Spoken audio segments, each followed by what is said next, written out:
Hello guys, তো চলে আসলাম আজকে মাটনের রেসিপি নিয়ে।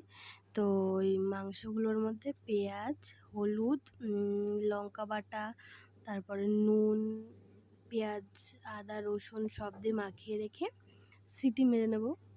2-3টে সিটি পড়লেই হয়ে যাবে। আর ওদিকে আলুটাও ভেজে নিচ্ছি।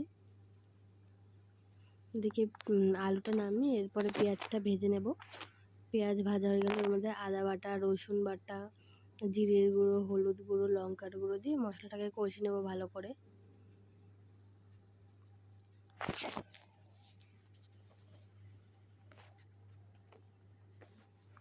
এরপর কষানো হয়ে গেলে আলু দিয়েও কষিয়ে নিয়েছি। এরপরে ওই সেদ্ধ করা মাংসগুলো দিয়ে নেব, দিয়ে কিছুক্ষণ ফুটুক মাংসগুলো।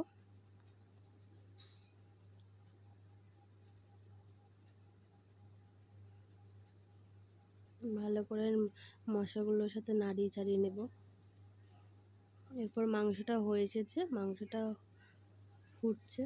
এরপরে মিট মশলা দিয়ে নামিয়ে নেব।